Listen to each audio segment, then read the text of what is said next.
The morning sun was already hot. She held the delivery note in her hand and stared for a moment across the street. The enormity of the task ahead of her felt heavy on her skull. Not just the physical work of it. Megan liked physical work. But the prospect of unearthing her childhood and finding it riddled with rot. "Right," she said a moment later, clapping her hands together. "That's it. No excuses. Let's get going." Friday, 28th of January, 2011. Darling Jim, I knew it would come to this eventually. I had hoped that you would have read between the lines of my words and seen the truth squirreled away in there. When I close my eyes at night, I dream about being with you. I pretend that you're there, with your big, strong arms around me. I imagine running my hands through all that glorious silver hair. I fantasize about seeing you across a room, sharing a complicitous smile, walking into a pub, hand in hand, sharing a bottle of, well, water, I suppose.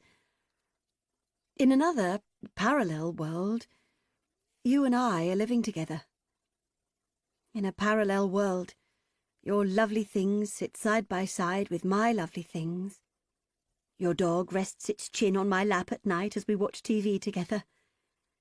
In a world where I hadn't made such a mess of everything and everything hadn't made such a mess of me, you and I would be together. It's obvious, isn't it, Jim? It has been from the minute we first read each other's words. We are soulmates. But, darling, in this world, in this actual world, which may or may not be the best of all possible worlds, but is bloody well the only one I'm aware of, we won't ever meet each other. Will we? Because I can't leave here. And you can't stay here. There's nowhere for you to sleep, my love. There's nowhere for me to sleep. Yes, it's that bad, darling. That bad. I can't bring you here. I can't come to you. And I know we could share a few hours with each other. Meet for a coffee, something like that. But really, what would be the point? An hour or two snatched in the day. Barely a chance to get to know you. I'd be desperate to prolong it, to make it more. But I'd be snapped back to the pigging reality of everything. The pull this house has on me. The hold it has on me. I've given up everything for this house. But please, Jim, don't make me give up you too. Please. Can't we just continue as we are? These lovely emails that make my heart sing when I see them in my inbox. Can we do this forever, please? And yes, Jim, I love you too. Kiss, kiss, kiss, kiss, kiss, kiss, kiss. April 2011. By the end of the first day, they had filled both skips to the absolute limit, and yet barely got halfway through the kitchen. The sun had blazed unforgivingly, more like August than April. "Do you remember," Meg had asked her father at one point, "that Easter before, when we were small, when it was hot? Do you remember the Easter eggs melting? And the paddling pool popping?" Colin had nodded and smiled, sweat rolling down his temples, a dusty box of tea lights in his hand, and said, "Of course I do. It was one of those times, those golden, shiny times when nothing could possibly go wrong." They sat now, the three of them, around Lorelei's table in the garden, drinking Coke and letting the sweat dry onto their bodies. "When do you have to go back?" asked Colin. "Bill and the boys get back next Monday. Monday week. School goes back on Tuesday, so in theory we could stay for 2 weeks. But hopefully not." Megan thought about the boutique hotel. a £180 a night bedroom. She'd packed fresh bed linen and pillows into the boot of her car. She'd brought soap and flannels and towels and shampoo. She'd thought that within 3 or 4 days she'd be checking out of the hotel and moving into the birdhouse. She'd thought it was a matter of a bit of sorting and chucking. She'd had no idea. Absolutely no idea. "Come back to the hotel," she said to her father. "Come and have a proper bath. And we'll have a nice dinner somewhere." Colin looked at her gratefully. "Thank you, darling," he said. "That would be lovely." The 3 of them ate together at a seafood restaurant in the village. It was shishi, with dove-grey walls and prices written on the menu in fractions. Molly had ordered a tuna steak and was eating it like a man. "That was the hardest day of my life," she said, pushing her cutlery together and swinging her hair behind her shoulder. "Plenty more where that came from," said Megan. "We need more people." "Well, actually," said Megan, "even if we had more people, there'd be no room for them." "No, but outside, in the garden, to go through things. That's what's taking the time, sorting everything out." "I just wish we could bin the lot," sighed Meg. "No way," said Molly. "That's like her whole life in there, in amongst all the rubbish. Imagine if we threw away something really important." "I know," sighed Meg. "I do know that. It's just so infuriating." "We could still get the council in, you know," suggested Colin. "No," Megan shook her head. "No, I'm not having anyone we don't know in there. It's our house. It's our life. No way."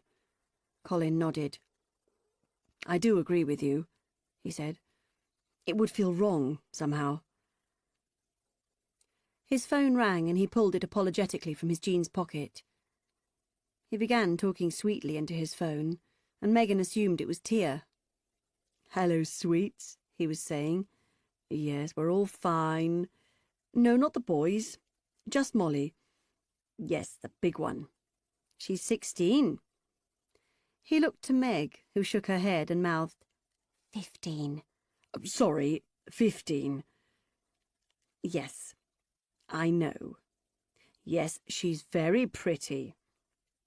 He smiled at Molly as he said this. Yes, please, darling. Thank you." He paused for a moment, as Tia apparently passed the phone to someone else, and then he laid his napkin on the tabletop, smiled at Meg and Molly, and took his phone call to a quiet corner of the restaurant. "Why has Grandpa gone over there to talk?" "Because he's talking to Kaylee." Molly nodded knowingly. "I'd like to meet Tia," she said a moment later. "Yes," said Megan. "I know." "And you will." "One day." "Yes, but when?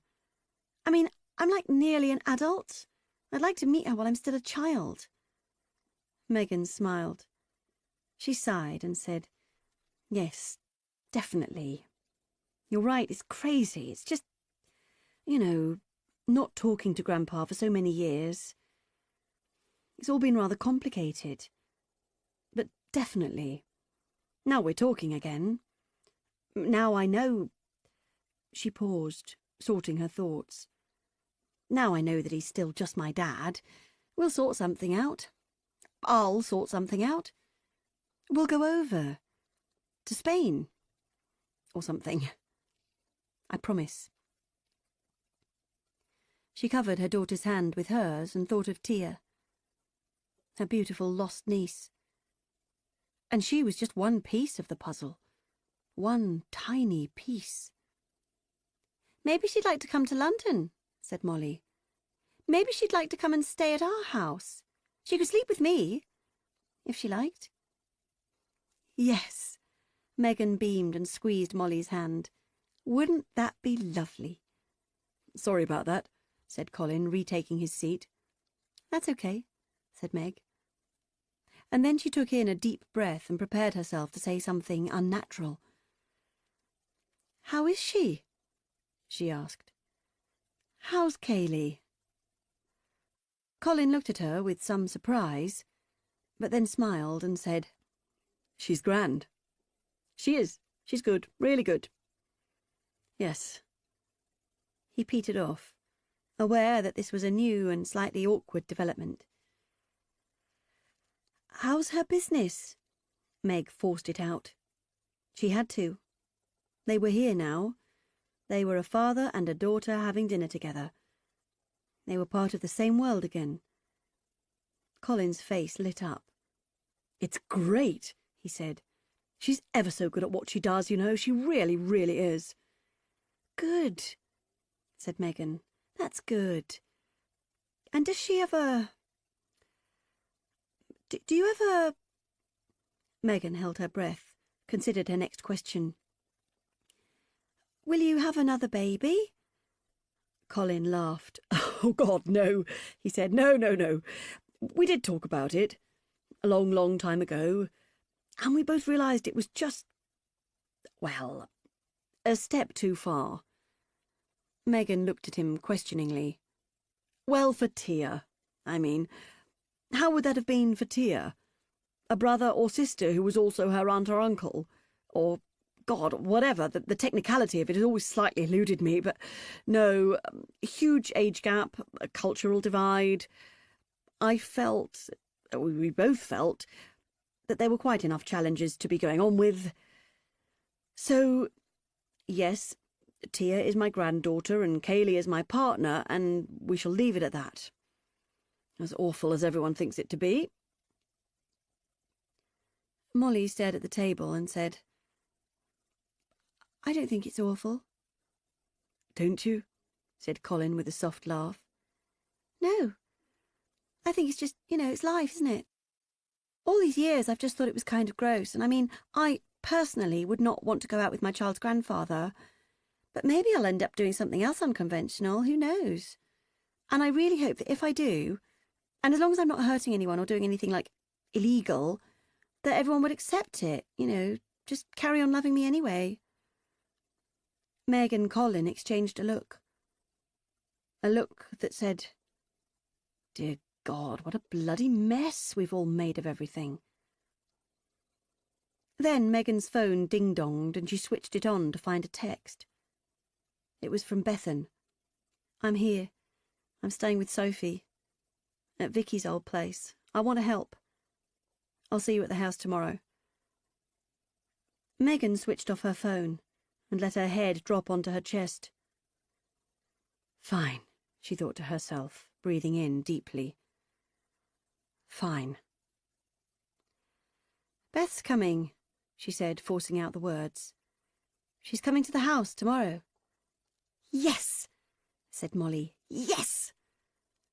Meg smiled grimly at her, and in a small, dry voice she said, "Hurrah!"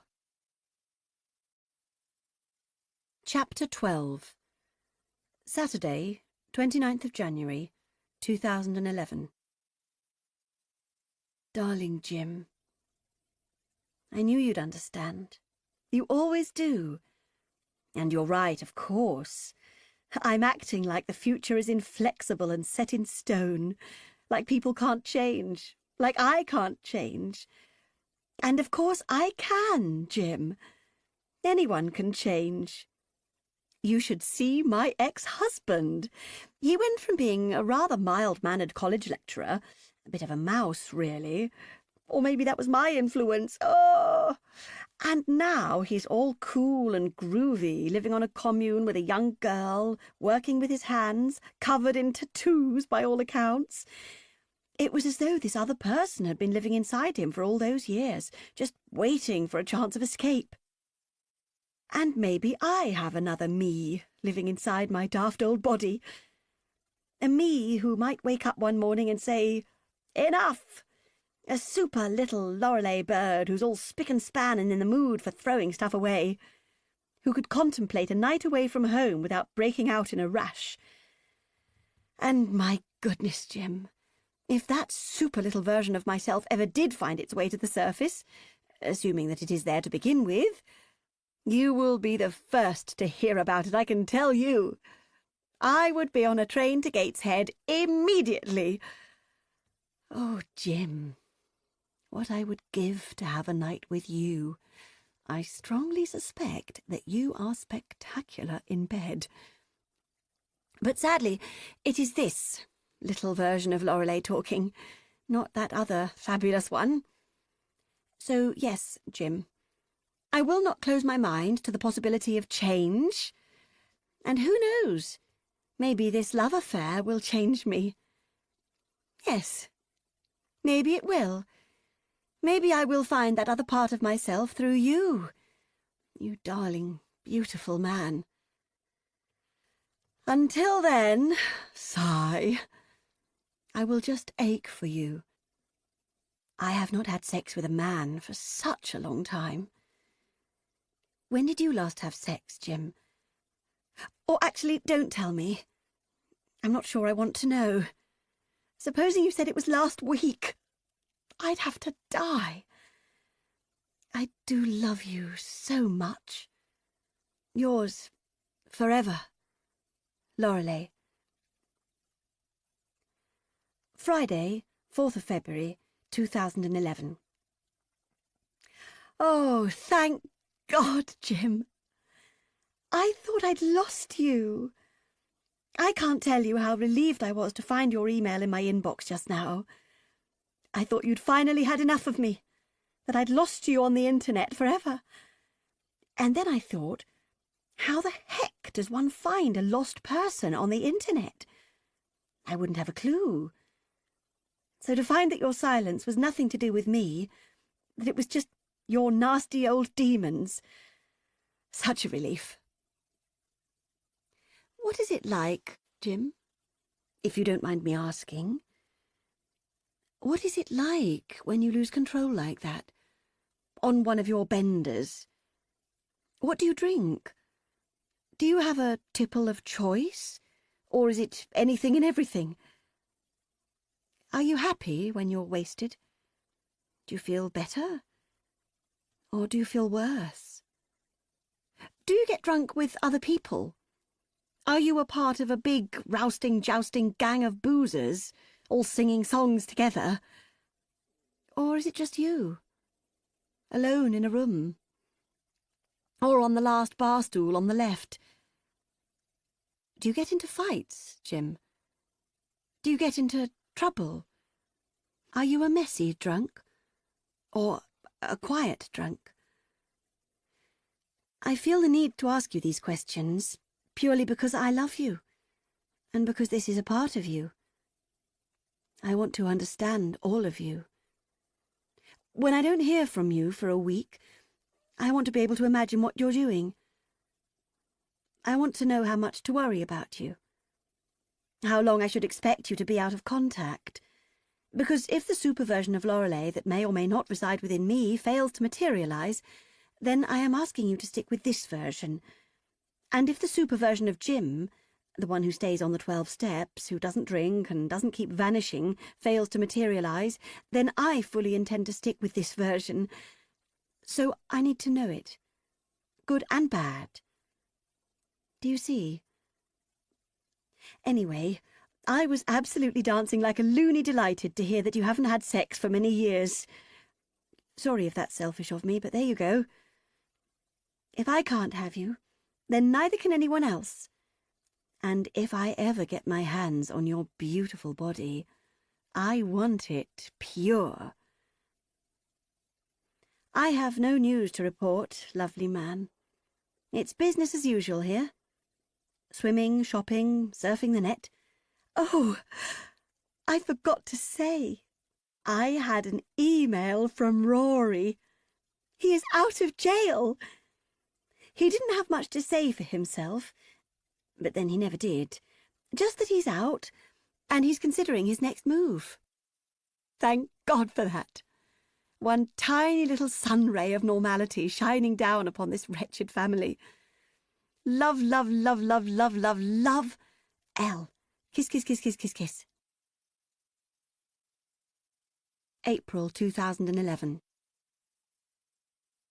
Beth sat at the table in the garden. It was just before 9 o'clock. She already had a faint sheen of sweat upon her brow. She ran her hand up and down the cool sides of a bottle of Evian. Sophie had given it to her from her fridge that morning. Sophie had been so sweet to her, mothering her almost, even at 20 years her junior.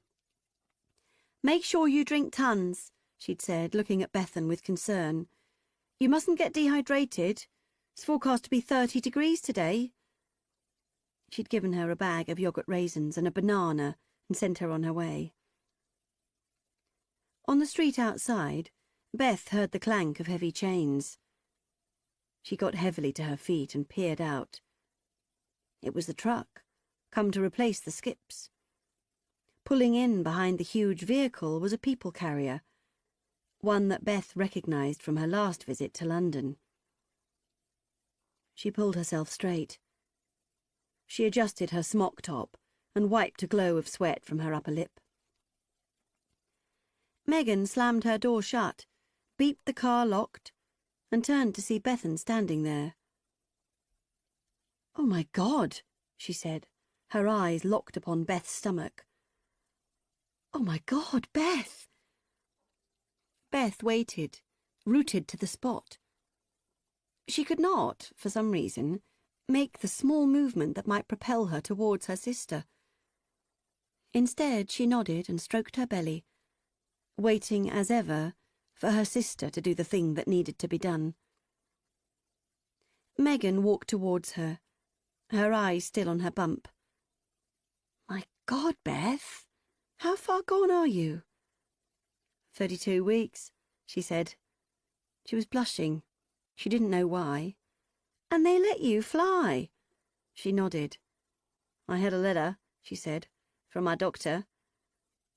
She saw Meg's eyes scan the fingers of her left hand. "Wow," she said, that one syllable full of 100 questions. "Wow." She brushed the side of her face against the side of Beth's face, vaguely, as though she'd met her only once before. Beth saw Molly step out from behind Megan, and she smiled. "Hello, Molly," she said, swallowing a gasp of amazement. Her niece looked like a model, all legs and hair and perfect feline features. Molly came towards her and embraced her. Then she rested a hand on Beth's tummy and said, "A cousin!" Beth could see that Megan was surprised by her daughter's actions. So was she. "Yes," she said, "a girl." "A girl," said Molly, turning to face her mother. "Did you hear that? She's having a girl." "How wonderful," said Meg, and Beth could not tell if her words were genuine or facetious. They all stood and watched the skips being taken away and replaced. The teetering piles of cardboard boxes, of newspapers, bin bags, broken lamps, ugly vases, stained duvets, odd shoes, splintered chairs, and burst Pilates balls. "That was just one day?" asked Beth. Megan nodded. "One day. And approximately 3% of the hoard." Hoard. Beth had never heard her mother's possessions referred to as a hoard before. It had always been her mess, her stuff, her crap. A hoard. It made it sound almost like a single, enormous entity. "Well, hopefully an extra pair of hands will help." "You won't be able to get in there," said Megan, nodding at her belly. "I mean, seriously, I can only just about squeeze in there." "Oh, I'm sure," she began. "No," said Megan sternly. "Really, you have no idea. You have absolutely no idea." Beth laughed nervously and nodded.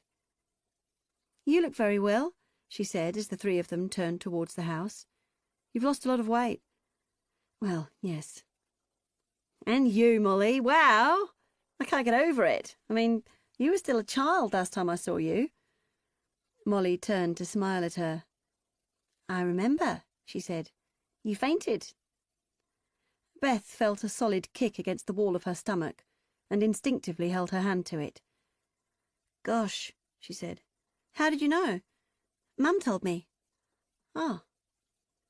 She wondered how much else Megan had told Molly. Beth had assumed that Molly would know everything. She'd been expecting a cool reception. But Molly seemed almost excited to have her here. "What are you going to call her?" asked Molly as Megan rang on the doorbell.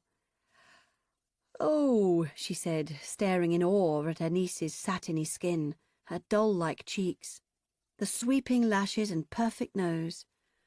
I don't really know. I was thinking of something old-fashioned. Agnes, maybe. Or Maud." "Oh," said Molly politely. Beth peered through the grimy glass of the back door. "Is there somebody actually in there?" "Yes," said Meg. "Dad." "Dad?" "Yes, he's staying here." Beth blinked. She had not considered this possibility. "On his own?" "Yes," said Meg. "On his own." "It's all fine," she said somewhat tersely. "It's no big deal." Beth nodded and peered again through the back door into the kitchen beyond. "Are you sure he's there?" she said as the seconds ticked by. "Yes," said Meg, in that same slightly impatient tone of voice. "It's just rather a journey, from upstairs to downstairs." "You'll see," said Molly, "when we get in." Finally the door opened, and Beth saw her father appear, in a scruffy t-shirt and shorts. His lanky old body was covered in tattoos, and she swallowed down a bubble of distaste. "Move on," she reminded herself. "Move on now." So she smiled and let him embrace her. "Beth!" he gasped happily. "Hello, Dad," she said. "And who is this?" he asked, cupping her belly. She smiled down at herself and said, "This is your next grandchild." "Granddaughter," Molly corrected. "Yes," she said, "granddaughter." Colin looked from Beth to Meg and then back again, and then his eyes filled with tears and he began to cry. "My cup runneth over," he said. Beth thought of the last time the three of them had stood together like this. She thought of all the hurt and spite and anger that had controlled her actions that day. She had been so brittle and furious. Now she felt centred. She felt strong, she and her swollen belly, she and the baby girl who had finally made her normal. "You daft old fool," Meg said to Colin, and he smiled. "Come," he said, gesturing theatrically behind himself. "Come into my humble abode." Beth couldn't make sense of it at first. It was definitely the kitchen, but it seemed suddenly to stop about a quarter of the way in. There was a wall of stuff with a small gap in it, and nothing else. She turned to her sister. "Is that—" Meg nodded. "Yes," she said, "that is the only way through to the rest of the house. Yesterday morning it came all the way back to here." She pointed to the doorway. "Do you see now? Do you see that you won't be able to get in?" Beth nodded numbly. "So I think we'll need to put you on box sorting duty. We pass stuff out to you, and you sort it." She nodded again. "But, Beth, listen," said Meg. "We've only got a few days. You're going to need to be ruthless. Do you understand? Really ruthless. There's no room for sentimentality here, unless it's important, unless it's documentation, photographs, or it's worth actual money. It goes in the skip, yes?" Beth nodded. And then she said, "But what about—" Meg threw her a terrifying look. She recoiled. "Nothing," she said mock nervously. "I understand." "Good." They shared takeaway coffees and croissants in the garden. They discussed the possibility of animal feces and decided that Beth should wear latex gloves. There had, of course, been a full, unopened box of the things in amongst the hoard. They talked about the horror of the coroner's findings and plans for a funeral. They talked about Lorelei, about her laptop and the mysterious Jim. The sun shone. Bees hovered around the St. John's wort bush. A blue butterfly landed momentarily on the sleeve of Molly's hoodie, and they all cried out in delight. It was a perfect spring morning, and hard for Beth to believe she was here, with her sister and her father. She'd thought she'd never see them again. She'd planned never to see them again. And now, here they were. But they had not talked about the things that needed to be talked about. They had not talked about Bill. They had not talked about the father of Beth's child. And all the while, Lorelei's house sat behind them, with its thick layers and crusts and walls of composted newspapers, waiting patiently, ominously for them to unclog its arteries and bring forth its buried secrets. Megan could feel herself physically bristling with questions. They were like tiny crackerjacks going off under cushions. She had barely recognised her sister standing there outside the house. She looked so solid, so substantial. Her black hair, which had been drab and dry last time she'd seen her, was gleaming and multi-hued. Her skin was plump and soft, like a girl half her age. Megan had had to remind herself that Bethan was actually 38 years old, nearly 40. Not a child. Not the one feeble thing who'd fainted on her sofa all those years ago. And that bump! So big, so proud, so full of baby and wonder and awe. But where the hell had it come from? For all the dazzling good looks and the big tits and the shagging of her husband, Beth had always seemed curiously sexless to Meg. Like her dad. The two of them. The dark horses. She had never before contemplated the possibility of Beth having a baby. Because Beth had always been a baby. She'd always been the biddable dolly in the pink polka-dot raincoat. Even Bill had said she wasn't sexy. Not in that way. And now here she was, awesomely, in-your-face, fecund. And sexy with it. "Where have you been?" she wanted to screech. "Whose baby is it? What made you decide you were ready to be a mother?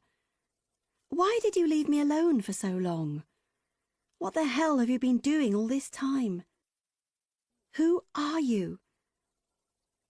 She saw Bethan eyeing the wedding ring on her left hand. She pulled it away, subtly.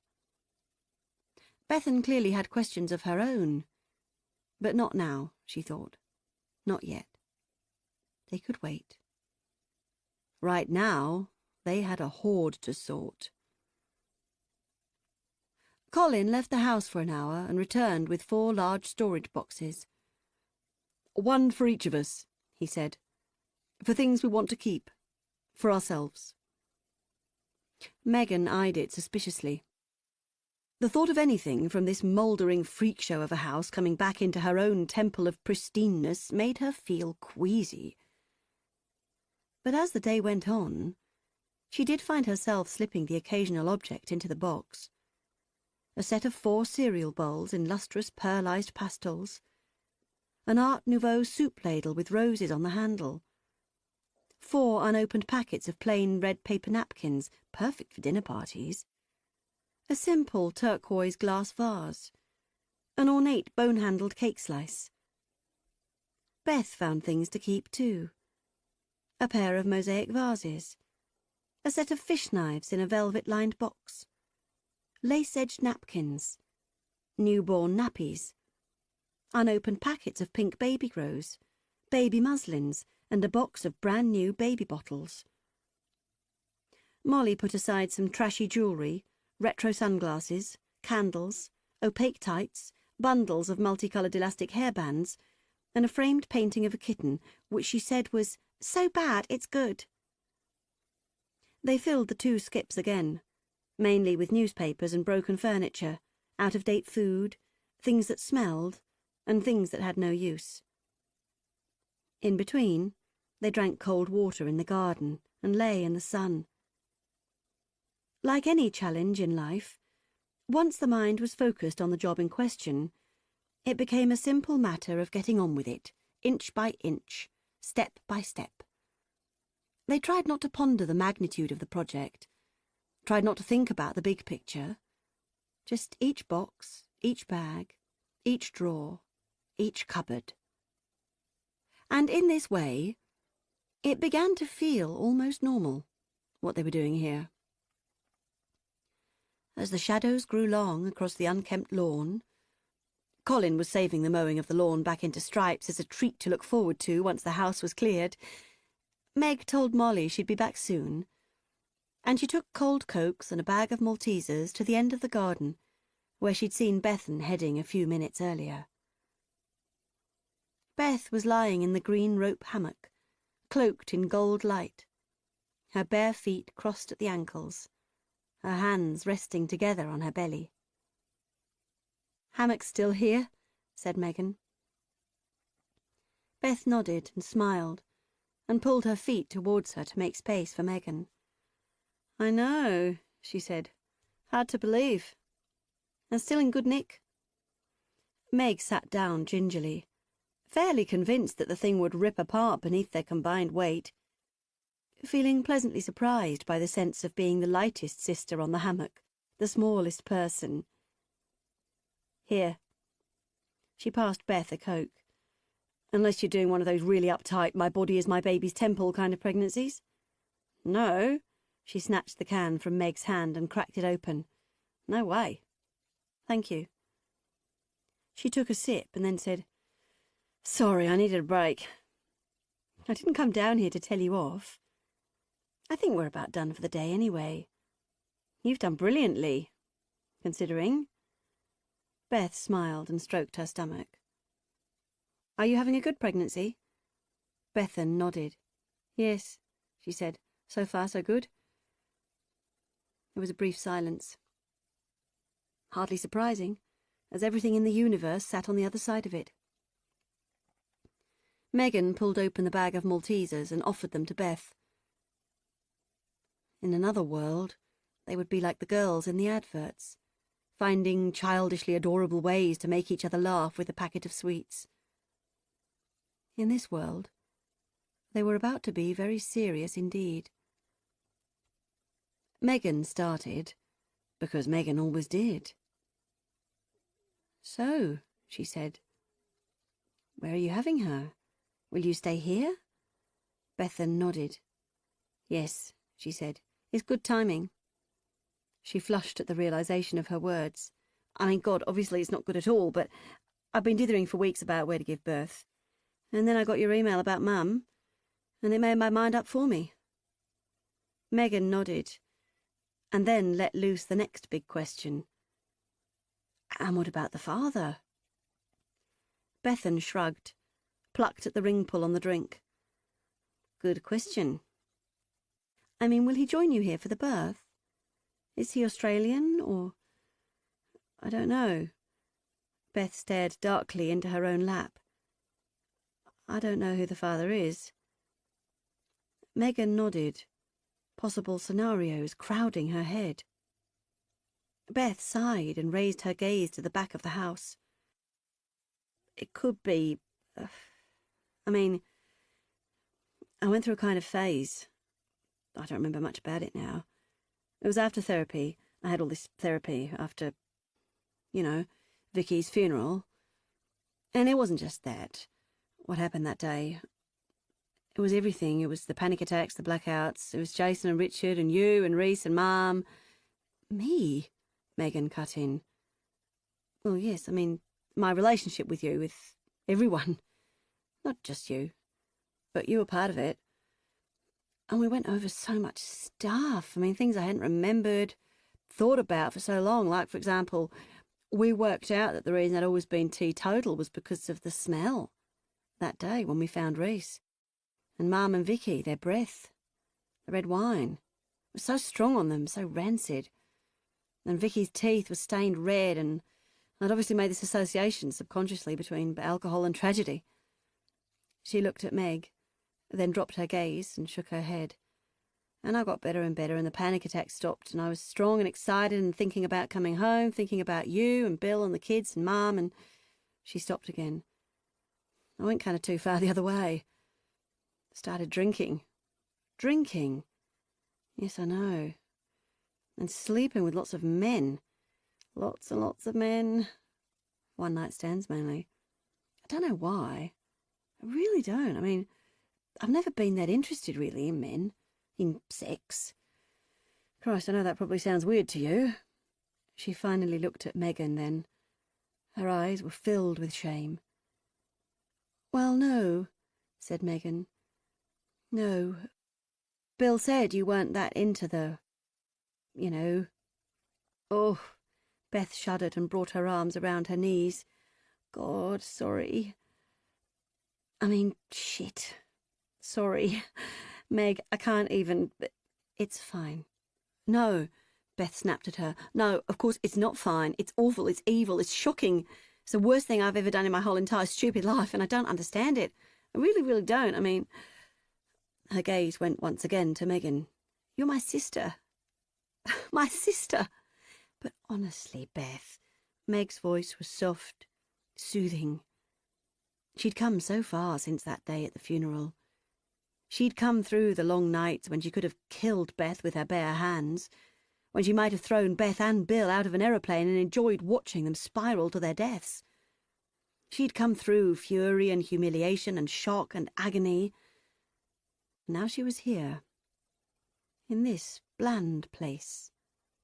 And she didn't want her sister making it raw again. Honestly, that was then. We were all different then. I was different, Bill was different, and now we're different again. Yes, but that doesn't forgive what I did, does it? Nothing could ever do that. Not you, not the passage of time, nothing. It's here, she clutched at her heart, buried in there, all the time, everywhere I go. And it hurts me. Meg nodded and touched Bethan's knee. It hurt me, too. It hurt more than anything ever hurt me in my life. But look at us now. You're about to have a baby. Me and Bill are happy. Are you? Beth sniffed and looked up miserably at Megan. Seriously? Yes. We are. But I don't understand how you could be. Because we wanted to be, said Megan simply. Beth flinched. You're married, she said after drawing a breath. Megan glanced at her ring. Yes. Last year. Finally. Although we got engaged a year to the day after I let him back into the house. How long was he out of the house? Megan sighed. She didn't want to do this. She'd put this all in a box and had no desire to unpack it again. Few weeks? She shrugged. It was bad. He wanted me to understand. I did not want to understand. He's always been nuts about you. Megan frowned. Yes. I know what you were. He told me. He said... Beth stared at her imploringly. She wanted to hear it. She didn't want to hear it. It would hurt her. It would help her. Meg sighed. He said that you were the other side of me. The side I wouldn't let him get to. Beth flinched. I know, she said after a moment. I knew. It was obvious. I knew it was never ever about me. It was always about you. Everything was about you. Is that what your therapist told you? Meg asked with a grim smile. Beth laughed a small laugh and let her head fall onto her chest. Kind of, I suppose. He said lots of things. Lots and lots of things. You were definitely part of it, but shit, I mean, there was so much other stuff. About Mum and Reese. I think... Megan watched her sister, searching for words. She was plucking at the loose threads on the hammock, her Coke can nestled in the triangle between her crossed legs. I think, Beth tried again, that something happened the night before he killed himself. And I think I might have seen it, or been part of it. Megan straightened at these unexpected words. What? I don't know. It's just this feeling. I've always had it. Like it was my fault. Like something happened and it was my fault. And I've kind of blocked it out. I used to have these dreams. Megan stared at her encouragingly. Awful dreams. About all of us, kind of sexual. She shuddered lightly.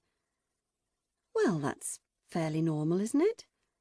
Well, yes, and no. Because I was never in them. It was the rest of you. I was watching the rest of you. She shuddered again. And Reese. Always Reese. My therapist and I, we never got to the bottom of it, but he thinks it's connected to that night. Megan shook her head lightly, trying to rearrange her thoughts into a recognisable pattern. What did we do that night? She said. I can't even remember. Neither can I. Not in any detail. I remember I had to sleep on a mattress in your room, said Meg, because Mum had dumped loads of stuff in mine. I remember us lying there in the dark, talking about you coming to live in London.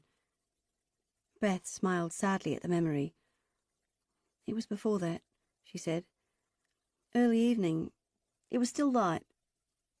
She sighed loudly and stroked her belly. Everyone was downstairs playing Monopoly or Trivial Pursuit or something noisy anyway. I came upstairs for some reason or another, I can't remember, and I saw Mum coming out of Reese's room, and she looked... I can't really explain it, but she looked freaked. Totally and utterly freaked out, and I stared at her and she stared at me, and I said, "Are you okay?" And she nodded, but I could tell she wasn't. And I just knew that something awful had happened. And I felt like it was something... She stopped. A significant silence stretched out. She smiled. Oh, I don't know. I guess I'll never know. Or maybe I'm imagining it anyway. You know, maybe I was so desperate for there to have been a reason for why he did it that I invented one. She shrugged. Megan smiled at her sister. She patted her kneecap and said, "The hardest thing to accept is that some things happen for absolutely no reason at all." "I'm not sure I can ever accept that," she said. And then her face brightened and she sat up. "Oof," she said. "She's kicking. Wow, really hard. Can I feel?" Beth nodded, and Meg put her hand on the hard, tight bump. And there it was. Bump against the palm of her hand. Bump again. The small heel or fist of her unborn niece. She looked at Beth, her baby sister, one of the greatest loves of her life, and she said, "I missed you." Beth took her hand, smiled, and said, "I'm back." "Are you doing this on your own, then?" Beth nodded. "Just me and her." She looked up at Megan. "And you," she said in a small voice, "if you'll have me." Megan squeezed her hand. "Of course," she said.